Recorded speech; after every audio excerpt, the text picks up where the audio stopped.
Hello guys, आप सभी का स्वागत है हमारे यूट्यूब चैनल पे। आज की इस वीडियो में हम देखने वाले हैं 10th class Bihar board Hindi का मोस्ट वीवीआई ऑब्जेक्टिव क्वेश्चन गद्य खंड का जो फर्स्ट चैप्टर है श्रम विभाजन और जाति प्रथा। इसी से हमने कि चुन कर लाए हैं 20 क्वेश्चन जो 2024 के लिए एकदम मोस्ट वीवीआई क्वेश्चन होने वाला है। तो चलिए इस वीडियो में शुरू करते हैं। सबसे पहले जो क्वेश्चन वो लिखा है कि आधुनिक सभ्य समाज कार्यकुशलता के लिए किसे आवश्यक मानता है। तो आप सभी को पता ही होगा कि आधुनिक जो सभ्य समाज है वो कार्यकुशलता के लिए किसे आवश्यक मानता है, श्रम विभाजन को आवश्यक मानता है। ऑप्शन ए इसका एकदम राइट आंसर हो जाएगा। चलिए अगला क्वेश्चन में बढ़ते हैं। लिखा है कि सभ्य समाज सभ्य समाज की आवश्यकता क्या है, यानी कि सभ्य समाज जो है इसकी क्या आवश्यकता है, क्या ज़रूरत है। तो श्रम विभाजन जो है इसका आवश्यकता है, इसकी ज़रूरत है। ऑप्शन बी इसका राइट आंसर हो जाएगा। चलिए अगला क्वेश्चन में बढ़ते हैं। लिखा है कि अम्बेडकर की दृष्टि में भाईचारे का वास्तविक रूप कैसा होता है। यानी कि जो अम्बेडकर थे, भीमराव अम्बेडकर, उनकी दृष्टि में भाईचारे का वास्तविक रूप कैसा होता है। तो दूध और पानी की मिश्रण की तरह होता है, जिसमें दूध और पानी जो है मिला दिया जाएगा तो नहीं बुझाएगा कि इसमें पानी मिक्स है। तो इसीलिए दूध और पानी के मिश्रण की तरह होता है। ऑप्शन बी इसका भी राइट आंसर हो जाएगा। और ये एकदम 2024 के लिए वीवीआई क्वेश्चन है। चलिए आगे बढ़ते हैं। लिखा है कि भारत संविधान के निर्माता में के रूप में हम किन्हें जानते हैं। तो बाबा साहेब भीमराव अम्बेडकर को जानते हैं। अपनी सी बात है, सबसे आसान क्वेश्चन है और सबसे वीवीआई क्वेश्चन भी हो सकता है 2024 के लिए। चलिए अगले क्वेश्चन में चलता है। लिखा है कि the caste in India their mechanism किसकी रचना है। तो ये भी बाबा साहेब भीमराव अम्बेडकर की रचना है। ऑप्शन ए इसका भी राइट आंसर हो जाएगा। चलिए अगला क्वेश्चन में चलते हैं। लिखा है कि लेखक बेरोजगारी का प्रमुख और प्रत्यक्ष कारण किसे मानते हैं। जो लेखक हैं यानी कि भीमराव अम्बेडकर, ये बेरोजगारी का प्रमुख और प्रत्यक्ष कारण किसको मानते हैं। तो जाति प्रथा को मानते हैं। ऑप्शन सी इसका एकदम राइट आंसर हो जाएगा। अगला क्वेश्चन में बढ़ते हैं। लिखा है कि डॉक्टर ने यानी कि डॉक्टर भीमराव अम्बेडकर ने पीएचडी की उपाधि कब धारण की थी। यानी कि जो डॉक्टर अम्बेडकर थे उनको पीएचडी की उपाधि कब प्राप्त हुई थी। तो सन 1916 ईस्वी में इनको पीएचडी की उपाधि प्राप्त हुई थी। ऑप्शन सी इनका एकदम राइट आंसर हो जाएगा। चलिए अगला क्वेश्चन में चलते हैं। लिखा है कि डॉक्टर अम्बेडकर के माता का नाम क्या है। यानी कि डॉक्टर भीमराव अम्बेडकर के माता का नाम क्या है। तो भीमा बाई इनका माता का नाम है। ऑप्शन डी में दिया है। ऑप्शन एकदम राइट आंसर है। आप नीचे क्वेश्चन के आंसर भी देख सकते हैं, सभी क्वेश्चन में आंसर दिया गया है।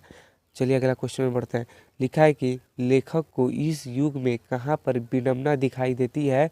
तो जातिवाद में जो है इनका विडंबना दिखाई देती है। ऑप्शन ए इसका राइट आंसर हो जाएगा। चलिए अगला क्वेश्चन में बढ़ते हैं। लिखा है कि अंबेडकर का जन्म किस परिवार में हुआ था। तो अंबेडकर का जो जन्म था वो दलित परिवार में हुआ था। ऑप्शन सी इसका एकदम राइट आंसर हो जाएगा। चलिए लिखा है कि श्रम विभाजन और जाति प्रथा बाबा साहेब के किस भाषण से संपादित है। तो इलेहेशन ऑफ ए कास्ट ऑप्शन जो सी है एकदम राइट आंसर हो जाएगा। और ये 2024 के लिए मोस्ट वीवीआई क्वेश्चन है, हमने गेस किया है। चलिए अगला क्वेश्चन में चलते हैं। लिखा है कि आधुनिक सभ्य समाज विभाजन को आवश्यक क्यों नहीं मानता है। यानी कि आधुनिक जो सभ्य समाज है वो श्रम विभाजन को आवश्यक क्यों नहीं मानता है। तो कार्यकुशलता के लिए, फिर से भाईचारे के लिए, और फिर से जो होता है रुद्राणु के लिए। तो इसमें से जो है कार्यकुशलता के लिए आवश्यक नहीं मानता है। आधुनिक सभ्य समाज जो है श्रम विभाजन को आवश्यक क्यों नहीं मानता है। तो कार्यकुशलता के लिए आवश्यक नहीं मानता है। ऑप्शन ए इसका एकदम 100% राइट है। चलिए अगला क्वेश्चन में चलते हैं। लिखा है कि श्रम विभाजन और जाति प्रथा क्या है। तो आप सभी को पता होगा श्रम विभाजन और जाति प्रथा जो है एक निबंध है। ऑप्शन सी इसका एकदम राइट हो जाएगा। चलिए अगला क्वेश्चन में बढ़ते हैं।